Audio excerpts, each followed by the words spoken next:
بسم اللہ الرحمن الرحیم۔ سن سکو تو سنو میں آپ کو خوش آمدید کہتے ہیں۔ دست کوزاگر کی قسط نمبر 58 کے ساتھ آپ کی خدمت میں حاضر ہیں، جو لکھا ہے فوزیہ یاسمین نے۔ اگر آپ نے ابھی تک ہمارا چینل سبسکرائب نہیں کیا تو ہمارے چینل کو سبسکرائب کریں اور بیل آئیکن کو پریس کرنا مت بھولیے گا تاکہ آنے والی تمام اقساط آپ کو بر وقت ملتی رہیں۔ شکریہ۔ عائشہ اختر ملازمہ کے فون پر فوراً اپنا پروگرام کینسل کر کے گھر آ گئی تھی، مگر گھر آنے پر جب انہیں زوبیہ اپنے کمرے میں نظر نہ آئی تو پیچھے سرونٹ کوارٹر کی طرف اسے تلاش کرنے چلی گئیں، جہاں کالج کے بہانے وہ پہلے بھی جا کر بیٹھ جاتی تھی۔ لیکن جب وہ وہاں بھی نہ ملی تو عائشہ اختر سے سارے گھر میں تلاش کرنے لگیں، مگر تمام ملازم اور عائشہ اختر گھنٹے بھر کی کوشش کے بعد بھی کامیاب نہ ہوئے۔ تب عائشہ اختر نے بری طرح روتے ہوئے بلال اختر کو فون پر بتایا تو وہ گھبرا کر اپنی میٹنگ کینسل کر کے گھر آ گئے۔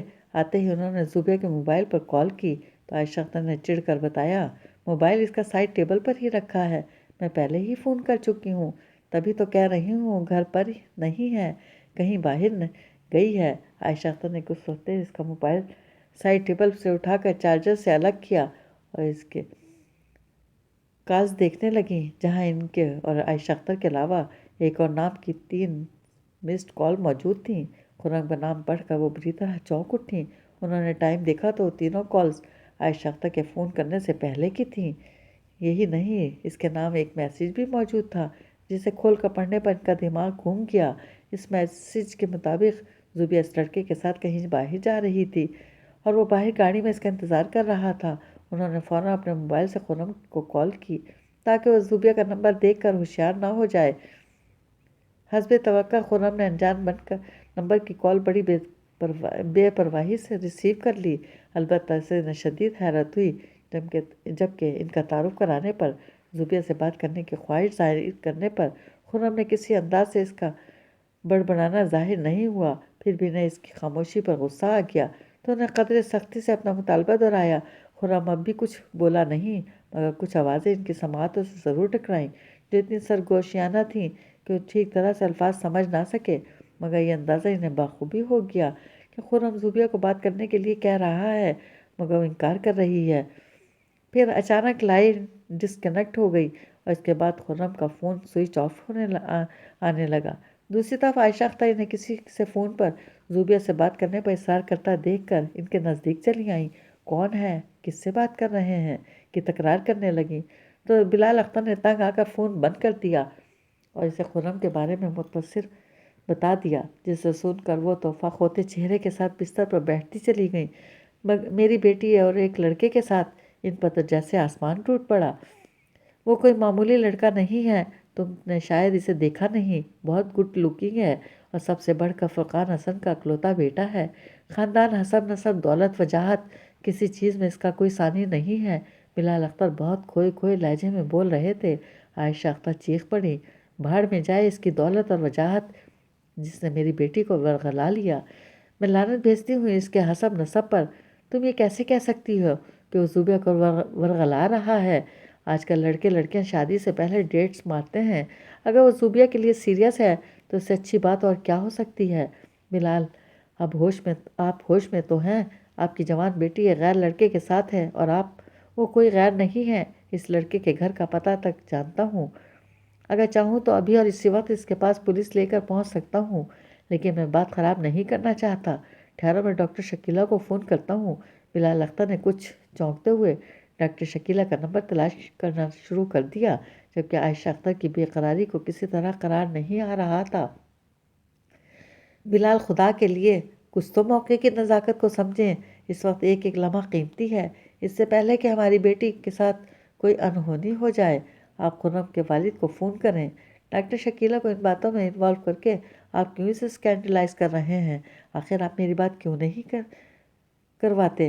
عائشہ اختر کہتی چلی گئیں اور بلال اختر ڈاکٹر شکیلہ کی فون ریسیو کرنے پر انہیں ساری تفصیل سے آگاہ کرنے لگے۔ ان کا رد عمل کچھ ملا جلا تھا۔ ان کے لیے بھی زوبیہ کا ایک لڑکے کے ساتھ ہونا خاصا حیران کن تھا۔ وہ زوبیہ کی طرف سے فکر مند بھی ہو گئی تھی، مگر ان کی تشویش میں اس وقت کمی آ گئی جب انہوں نے خرم کے بیک گراؤنڈ کے بارے میں سنا۔ ایسے ہائی فائی فیملیز میں ایسے افیئرس کوئی بہت بڑی بات نہیں ہوتے، مگر میں تو کہوں گی خرم کے خلاف کوئی ایکشن لینے سے پہلے ان دونوں کے بیچ تعلقات کی نوعیت کو سمجھنا بہت ضروری ہے۔ ڈاکٹر شکیلہ بڑی سنجیدگی سے بول رہی تھی۔ ڈاکٹر، اس کے لیے وقت چاہیے، جبکہ زوبیہ نے پچھلے 1.5 گھنٹے سے اس کے ساتھ ہے۔ بلال اختر نے کلاک پر نظر ڈالتے ہوئے کہا، میں آپ کا مطلب سمجھ رہی ہوں، مگر آپ یہ بھی تو سوچیں، زوبیہ خود اپنی مرضی سے اس کے ساتھ گئی ہے۔ ایسے میں خرم کے خلاف پولیس میں کیس کرنے سے بدنامی آپ کی زیادہ ہوگی، جبکہ خرم اور اس کی فیملی کو اتنا فرق نہیں پڑے گا۔ اصل میں صرف یہ کہنا چاہ رہی ہوں، خرم کی فیملی کے ساتھ بگاڑ پیدا کرنے کے بجائے آپ تعلقات استوار کرنے کی کوشش کریں۔ زوبیہ ماشاءاللہ اتنی حسین ہے، اگر خرم اس میں سیریسلی انوالو ہو جاتا ہے تو آپ بس فٹافٹ اس کی شادی خرم سے کر دیں، اس سے پہلے کہ وہ اس کی ذہنی حالت کے بارے میں کچھ بھی جان سکے۔ اب شادی کے بعد زوبیہ کی بہت پازیٹیو چینج آ جائیں گے اور ایک نارمل لڑکی کی طرح بیہیو کرنے لگے گی، لیکن ان سب باتوں پر عمل کرنے کے لیے آپ کو بڑی سمجھداری سے کام لینا ہوگا۔ اور ابھی جب زوبیہ گھر آتی ہے تو اس پر کچھ ظاہر کرنے کی ضرورت نہیں کہ آپ کو اس کے خرم کے ساتھ جانے کے متعلق کچھ پتہ ہے یا اس پر کوئی آبجیکشن ہے۔ نہیں ڈاکٹر، میں نے تو خرم کے موبائل، مجھے پتہ ہے، آپ نے خود ہی ابھی تھوڑی دیر پہلے بتایا ہے، لیکن زوبیہ غوث خود سے ہرگز نہیں پوچھے گی کہ آپ کو کیسے پتہ چلا کہ آپ نے خرم کو فون کیوں کیا، اور پھر بھی خلاف توقع ایسا ہوتا ہے تو آپ بھی کھل کر بات کر لیجیے گا۔ خود اسے مت چھیڑیں، اس کا ایک لڑکے کے ساتھ ہونا میں ہمارے لیے باعث فکر ہے، مگر اس نے آج جو سٹیپ لیا ہے وہ ظاہر کر رہا ہے کہ اس کا کانفیڈنس لیول میں فرق آیا ہے۔ وہ جو آج کل لڑکیوں کی طرح اکیلے باہر آ جا سکتی ہے، اسے گھر آنے پر بہت ڈانٹ کر اس کے کانفیڈنس کو دوبارہ زیرو میں کنورٹ مت کریں۔ ڈاکٹر شکیلہ نے 4-5 نصیحتیں کر کے فون بند کر دیا۔ بلال اختر نے اسپیکر آن کر دیا تھا تاکہ عائشہ اختر بھی ساری گفتگو سن سکیں۔ انہوں نے بڑے صبر سے فون بند ہونے کا انتظار کیا اور فون بند ہوتے ہی ایک ہی سانس میں شروع ہو گئیں۔ آپ اور ڈاکٹر شکیلہ جانے کون سی تصوراتی باتیں کر رہے ہیں، اس لڑکے کا خاندان، اس کی دولت، وجاہت۔ ارے میں کہتی ہوں، اگر وہ ہماری بچی کے ساتھ کچھ کر گزرا تو آپ کیا اس کے اونچے خاندان کو پھانسی چڑھائیں گے؟ اور اگر چڑھا بھی دیں گے تو کیا اس سے ہمارے نقصان کی تلافی ہو جائے گی؟ ان کی بات پر بلال اختر بولے، زوبیہ خود اس کے ساتھ گئی ہے اور بہت دیر سے اس کے ساتھ ہے، اب ایسے میں ہم کیا کر سکتے ہیں؟ تم کیا چاہتی ہو؟ کیا ہم پولیس کو انفارم کر دیں، جس کا کوئی فائدہ نہیں اور صرف نقصان ہے؟ نہیں، میں پولیس کو بلانا نہیں چاہتی، لیکن ہم ہاتھ پر ہاتھ رکھ کر تو نہیں بیٹھ سکتے نا۔ عائشہ اختر کچھ روحانسی ہو گئیں تو بلال اختر بھی رسانیت سے کہنے لگے، کچھ دیر انتظار کر لینے میں کیا حرج ہو سکتا ہے؟ وہ آنے ہی والی ہے۔ عائشہ اختر کی شکل سے لگ رہا تھا وہ ان سے متفق نہیں، لیکن بحث بھی نہیں کرنا چاہ رہی تھی، اس لیے خاموش ہو گئیں۔ انہوں نے جب خرم کو فون کیا تب اسے گھر سے نکلے 2 گھنٹے سے اوپر ہو گئے تھے۔ کم از کم خرم کے کال سے تو ایسا ہی لگ رہا تھا کہ ابھی نے خرم کو فون کیے ہوئے 1.25 گھنٹہ ہو گیا ہے۔ یہ 1.25 گھنٹہ ان کے لیے کس صدی سے کم نہیں تھا۔ عائشہ اختر کو رونا اور بین کرنا شروع کر دیتی۔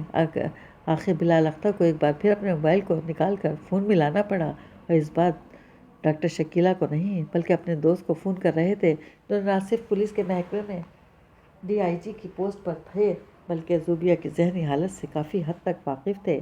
کافی عرصے پہلے زوبیہ نے اپنی ایک دوست رخسار پر اپنے ہی گھر کی چھت پر حملہ کر دیا تھا، تب بھی اس بات کو دبانے اور اسے پولیس کیس بننے سے DIG صاحب نے ہی روکا تھا۔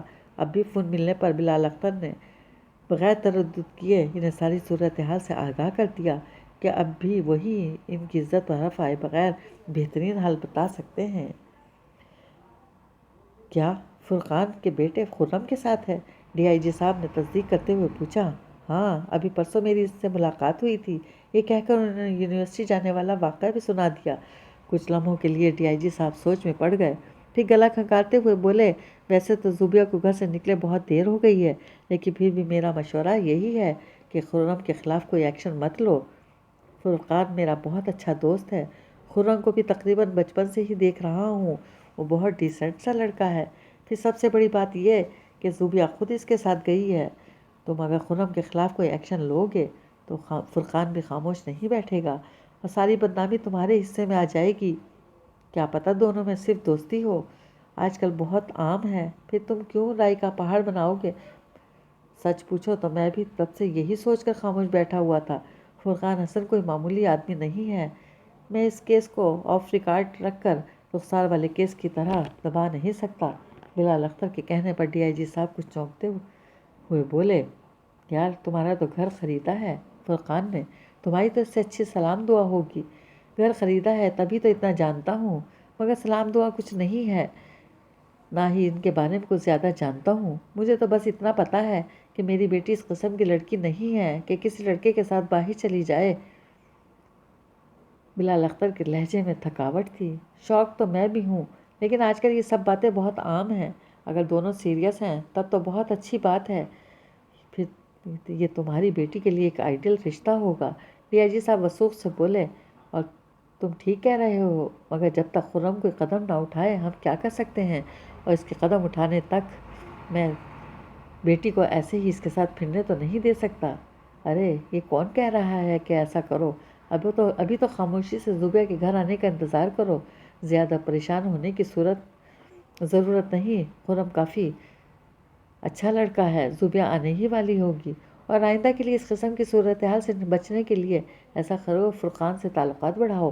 جب خرم یہ دیکھے گا کہ تم اس کے والد کے ملنے جلنے والوں میں سے ہو، اگر افیئر چلا رہا ہوگا تو پیچھے ہٹ جائے گا، اور اگر سیریس ہوگا تو فوراً کوئی پریکٹیکل قدم اٹھائے گا۔ تعلقات ایک دن تو نہیں بن جاتے، اس میں تو بہت ٹائم لگے گا۔ بلال اختر چڑ گئے، ڈاکٹر شکیلہ نے بھی انہیں یہی مشورہ دیا تھا، مگر ڈی آئی جی صاحب تو مشورے کے ساتھ ساتھ حل بھی بتا رہے تھے۔ ارے بات تو سنو، اس ویکینڈ پر عالم کی شادی کی سلور جوبلی پارٹی ہے، تمہارا انویٹیشن بھی ہوگا، میں ابھی آ رہا ہوں، اور مجھے یقین ہے فرقان اور اس کا بیٹا بھی آئے گا، بس وہیں میں تمہاری سیٹنگ کرا دوں گا۔ ڈی آئی جی صاحب کے ذہن میں ایک الجھن چل رہی تھی جس کا وہ تذکرہ نہیں کرنا چاہ رہے تھے، اور نہ بلال اختر پریشان ہو جاتے۔ انہیں خرم کی منگنی کی اطلاع ملی تھی، مگر وہ مصروفیت کے باعث جا نہیں سکے تھے۔ اب ان کی سمجھ میں یہ نہیں آ رہا تھا کہ وہ منگنی برقرار ہے یا ٹوٹ گئی۔ ڈی آئی جی صاحب کی بات بلال اختر کے دل کو لگی، وہ خود بھی ایسا ہی کوئی اتفاق چاہ رہے تھے۔ وہ فون بند کر کے عائشہ اختر کو ساری بات بتانے لگے۔ عائشہ اختر ڈی آئی جی صاحب کے منہ سے بلال اختر کی طرح خرم کی اتنی تعریف سن کر متاثر سی ہو گئی تھی، اور تبھی زوبیہ نے کمرے میں قدم رکھ کر گویا ان کے اندر ایک نئی روح پھونک دی۔ زوبیہ کے چہرے پر گھبراہٹ ضرور تھی، مگر ایسا کوئی تاثر نہیں تھا جو عائشہ اختر کو ہلا دیتا۔ چنانچہ وہ خوش آئند امید لیے بغیر کچھ پوچھے تاچ کیے ڈاکٹر شکیلہ کے مشورے پر عمل کرتی اپنے کمرے کی طرف بڑھ گئیں۔ میرا تو دل چاہتا ہے پڑھائی چھوڑ دوں یا پرائیویٹ پڑھ لوں، نمل نے رجسٹر بند کرتے ہوئے کہا، اور بڑے غصے سے پین کا کیپ بند کیا۔ سنبل بس ایک نظر سے دیکھ کر رہ گئی۔ رات ہی نمل نے سنبل کو فون کر کے رومیلا کے ساتھ ہوئے دھوکے سے متعلق بتایا، تو دونوں آدھی رات تک ابرار بھائی کے استخدام پر کڑنے کے ساتھ ساتھ رومیلا کے لیے کوئی حل تلاش کرتی رہیں، اور ناکام ہو کر بالآخر فون بند کر کے سونے لیٹ گئیں۔ گھنٹے کی بے چین اور کچی سی نیند لے کر جب وہ یونیورسٹی پہنچا تو ہر ایک کی زبان پر خرم کے ساتھ وہ اجنبی حسینہ کا چرچا ان دونوں کی جھنجھلاہٹ میں مبتلا کر گیا۔ خرم نے سمیر اور اس کے دوستوں کے ساتھ اتنی مار پیٹ کی، اس کے باوجود وہ پوری کہانی مما خرم اور زوبیہ کی تصویر کے ساتھ نیٹ پر آ گئی تھی۔ ہر ایک کے موبائل میں کیمرہ موجود، اور بھلا ایسا مناظر کون بخشتا ہے؟ زوبیہ کو گود میں اٹھائے خرم کی تصویر پر جتنے ریمارکس تھے، ان سے زیادہ خرم اور نمل کی منگنی ٹوٹنے کی پیش گوئیاں بھی موجود تھیں۔ نمل اور سنبل نے تو یہ سب پڑھا تھا نہ دیکھا، البتہ یونیورسٹی میں قدم رکھتے ہی ہر ایرے غیرے کے منہ سے پوری تصویر سن کر ازبر ہو گئی تھی۔ نمل نے ہر ممکن کوشش کی تھی تحمل کا مظاہرہ کرنے کی، مگر سب اس کا ضبط آزمانے پر تلے ہوئے تھے۔ اس نے جیسے تیسے پیریڈ اٹینڈ کیے، لیکن فری پیریڈ آنے پر سنبل نے فوراً اسے لائبریری چل کر بیٹھ جانے کا مشورہ دیا تھا۔ نمل بھی جانتی تھی سنبل یہ کیوں کہہ رہی ہے، اسی لیے سخت اکتائی ہوئی اپنی چیزیں سمیٹ رہی تھی، مگر جیسے ہی اس نے بیگ میں رجسٹر ڈال کر بیگ کندھے پر ڈالا، اس کی کلاس کی لڑکیاں اس کے گرد جمع ہونے لگیں۔ نمل کل جو کچھ ہوا وہ بہت شاکنگ تھا۔ سب سے پہلے آسیہ نے بظاہر بڑی ہمدردی سے کہا۔ نمل لب بھینچے اسے دیکھنے گئی۔ مجھے تو یہ وہی لڑکی لگ رہی ہے جس کا تم نے خرم کو موبائل نمبر لینے بھیجا تھا۔ رومیلا کی شادی پر تم نے بڑی غلطی کی تھی۔ یار بھلا اپنے منگیتر کے ساتھ کوئی ایسی شرط لگاتا ہے؟ اور کیا، اب نقصان تو تمہارا ہی ہوا ہے۔ میرا کیا نقصان؟ نمل ان سب کو باری باری بولنے پر تنک کر بولی، اب بنو مت جیسے تمہیں کچھ اندازہ ہی نہیں۔ وہ دونوں کتنے فری لگ رہے تھے ایک دوسرے سے۔ ایک لڑکی نے آنکھیں نچاتے ہوئے اپنے خیز انداز میں کہا، اوہ کم آن فرح، ہم دونوں کو ان کی بیکار کی باتوں میں کوئی دلچسپی نہیں۔ سنبل نے ہرگز سے کہتے ہوئے قدم بڑھائے، مگر وہ سب راستہ گھیرے کھڑی تھیں۔ تمہیں کیوں دلچسپی ہوگی؟ تمہاری منگنی تھوڑی خطرے میں پڑ رہی ہے، بلکہ تم تو خوش ہو رہی ہوگی کہ خرم جیسا شخص اگر تمہیں نہیں مل سکا تو نمل کو بھی کیوں ملے؟ زبان سنبھال کر بات کرو آسیہ، سنبل چیخ کر بولی۔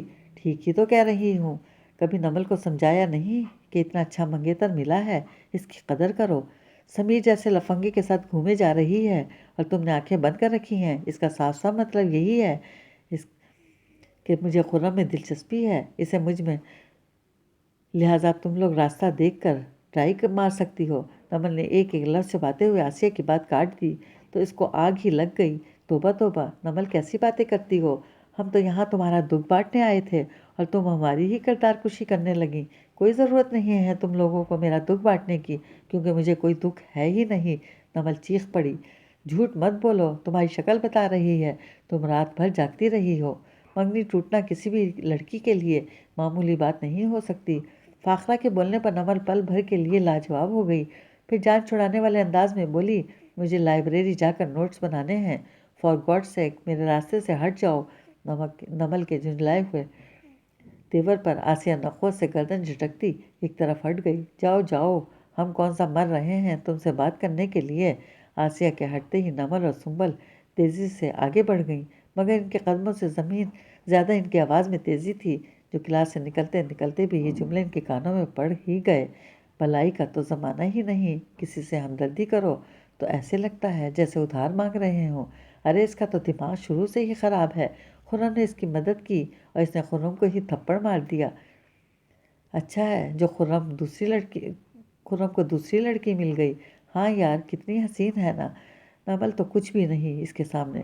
نمل کا بس نہیں چل رہا تھا کہ وہ پلٹ کر فرح کے منہ پر تھپڑ مار دے۔ سنبل اس کی کیفیت بخوبی سمجھ گئی تھی، اس نے نمل کا ہاتھ مضبوطی سے پکڑا اور اسے گھسیٹتی ہوئی باہر لے گئی۔ لائبریری میں آ کر وہ دونوں کتنی دیر کتابیں ٹیبل پر ڈالے گہرے گہرے سانس کھینچتی رہیں۔ آخر سنبل نے ہی اپنے تنفس پر قابو پاتے ہوئے دھیمے لہجے میں کہنا شروع کیا، تمہیں ان ساری باتوں کو فیس کرنا ہی ہوگا۔ تم بھلے ہی اس منگنی کو اہمیت نہ دو، لیکن ہے تو یہ ایک کمٹمنٹ، اور اگر یہ ختم ہو گئی تو اس ساری ریاکشن تو سامنے آئیں گے۔ ہمدردی کے آڑ میں تانے، زوبیہ یا کسی بھی لڑکی کے ساتھ موازنہ، خرم کے ساتھ تمہارے غلط رویے پر سرزنش وغیرہ، لہٰذا تمہیں اپنے آپ کو زیادہ سے زیادہ پرسکون رکھنا ہوگا، اور اگر اسی طرح ہر ایک سے لڑنے کھڑی ہو گئیں تو چلو ٹھیک ہے، مجھے یہ سب سننا پڑے گا، اور تمہیں بھی لوگوں کی وہ ساری بکواس سننی پڑے گی جس میں 1% سچائی نہیں۔ نمل بگڑ کر بولی تو سنبل پھیکی سی ہنسی ہنس دی۔ سچائی تو کسی بھی بات میں نہیں ہے، وہ جو انہوں نے کہا تھا کہ ہم تمہارے دکھ بانٹنے آئے ہیں، تو کیا وہ سچ تھا؟ ایک بات ضرور سچ تھی، نمل سنجیدگی سے بولی تو سنبل اسے سوالیہ انداز میں دیکھنے لگی۔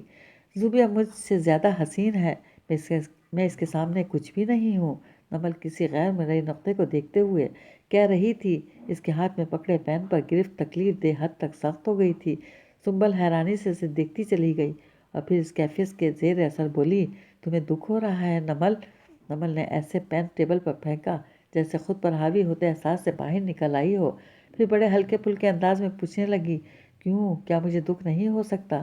مجھے خرم سے شادی نہیں کرنی، وہ ایک الگ بات ہے، لیکن وہ کسی اور لڑکی کی وجہ سے مجھے سب کے سامنے ریجیکٹ کر کے چلا جائے تو اس میں میری عزت نفس مجروح ہوتی ہے۔ نمل نے رسانی سے اپنا موقف سمجھانے کی کوشش کی، مگر سنبل ہنوز حیرت سے دیکھتی رہی۔ ایسے کیا دیکھ رہی ہو؟ مجھے انسلٹ فیل نہیں ہونی چاہیے۔ اگر نہیں تمہیں انسلٹ فیل ہو رہی ہے تب تو ٹھیک ہے، لیکن اگر تم کچھ اور فیل کر رہی ہو تب یہ بہت خطرناک بات ہے۔ سنبل کے سنجیدگی سے تجزیہ کرنے پر نمل عجیب سے انداز میں ہنس دی۔ ہنسنے کی بات نہیں ہے، تم بھول رہی ہو، خرم صرف بدلہ لینے کے لیے تم سے شادی کر رہا ہے، اور یہ بات اس نے خود تم سے کہی ہے۔ تبھی میں خرم کے خلاف ہوں، ورنہ آسیہ کی بات بالکل صحیح تھی۔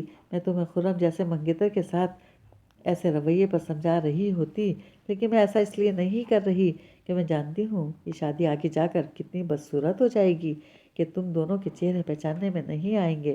سنبل کے سپاٹ لہجے پر نمل کچھ نہیں بولی اور بیگ کھول کر اپنا رجسٹر نکالنے لگی۔